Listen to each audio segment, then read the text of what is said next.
Hi there.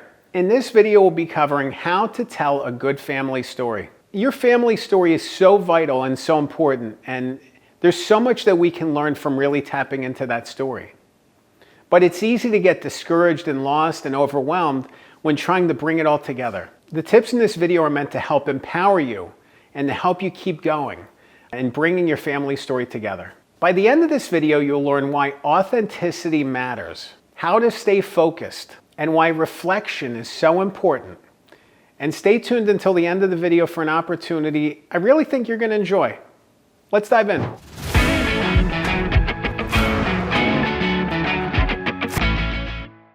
Yeah, I've worked with people in the past who've put out glossy or semi-fictional, semi-biographical stories about themselves and their families. And there's always a sense of regret, by glossing over the tough times, by being not quite real, by sugarcoating stuff. It leaves so much on the table and it doesn't actually allow us to learn anything. There's so much more that we can learn about ourselves and about our relatives by being authentic and real and vulnerable, by actually leaning into the tough stuff, the bad stuff, the horrible stuff, the stuff that damaged us, the stuff that damaged other people in our family. I know it's kind of depressing and negative to talk about that at first, but it's true. We can learn a lot about ourselves and about our story and about our family by recognizing the tough times and recognizing the struggle. I think about my friend Rich Christensen, who had this really tender and heartfelt family story that he put together. Me and another writer, Isabella Talbot, helped bring it forward for him. And, he had all these post-it notes on his wall and didn't know what to do with them. And there was all these different levels and people and stories that he wanted to tell. And it was so meaningful to really bring it all together. But there were some really difficult things and challenging things that he had to confront.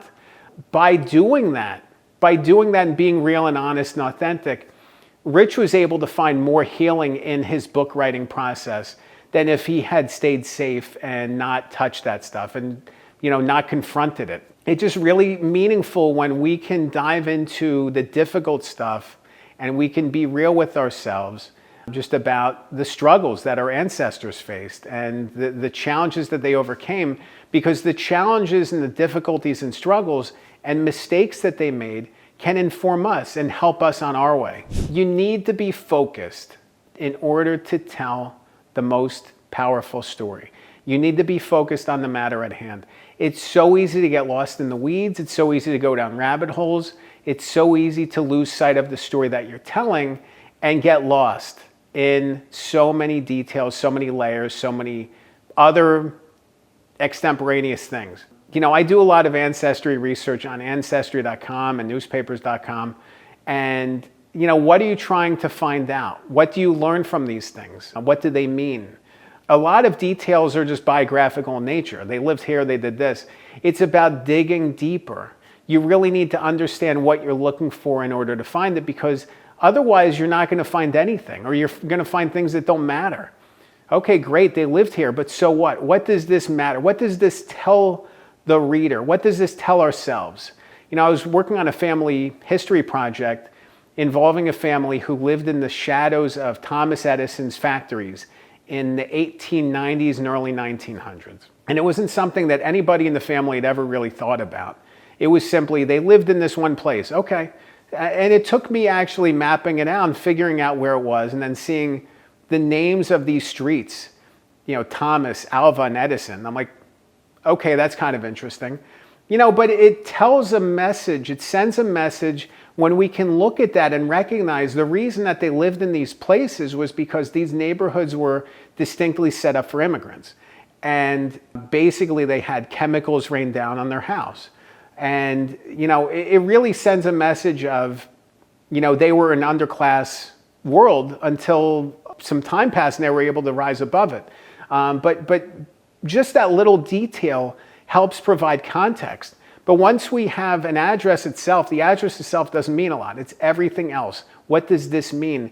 You need to understand what these pieces mean. It's not enough just to recite facts. It's about digging deeper. In order to tell a good family story, it's just like telling a good story, a good yarn. You need the details to line up. You need the vivid storytelling nature that really resonates, that really comes through. There needs to be layers to the stories. They can't just be flat. They can't just be one-dimensional, just reciting facts. It's about telling the stories.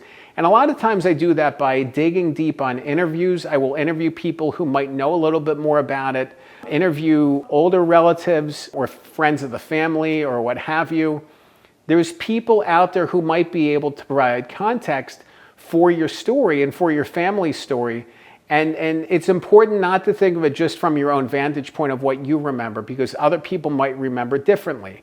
This is about finding the collective truth. This isn't about one person being right and one person being wrong. It's the collective truth. What does it all mean when fitting together? So think about that when you're thinking about telling the story. You want to interview people. You want to gather as much information as you can and interview people and really tap into that story on a deeper level. Conflict matters. You need conflict to drive the story forward. If everybody's great and nothing happens, why are you even bothering to write the story in the first place? There needs to be conflict to overcome. If there's no conflict, there's no overcoming. They're just living.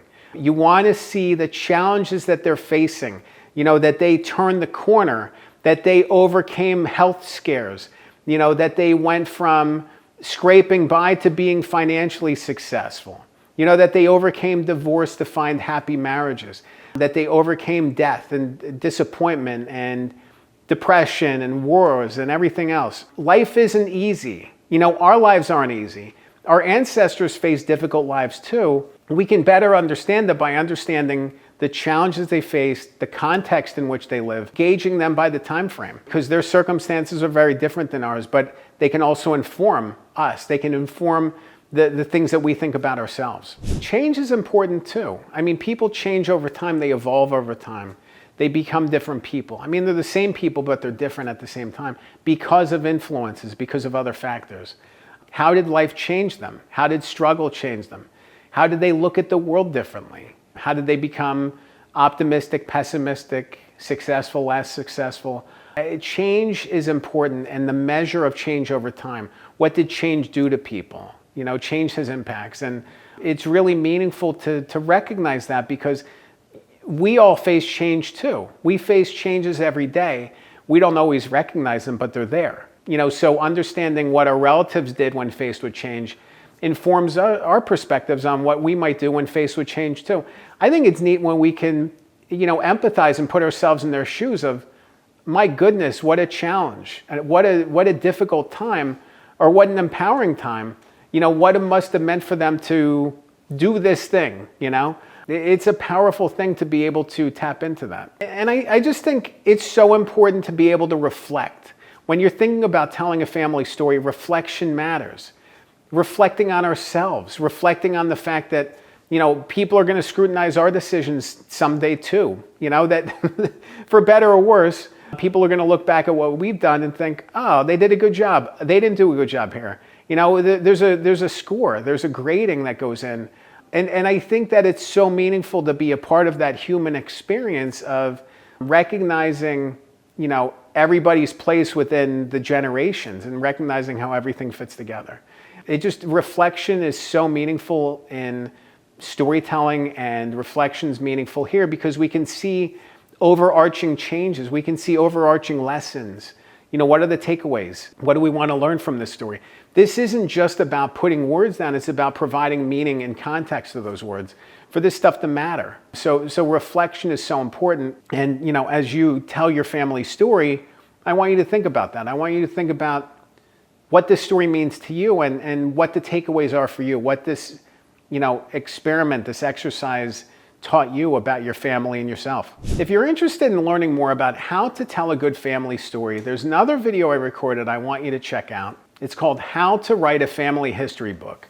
That video dives deeper on the book writing process, on some of the research and the skills that I bring to ancestry book writing, family book writing, and just the meaning that can come from diving into your family story in such a deep way. But if you're interested in learning more about that, definitely check it out. I think you learn a lot from it, and it's just really meaningful to be able to do this type of work, to dig deeper on your family story and to really understand how it all fits together and what it all means. I'm Dan Good. Thanks for watching.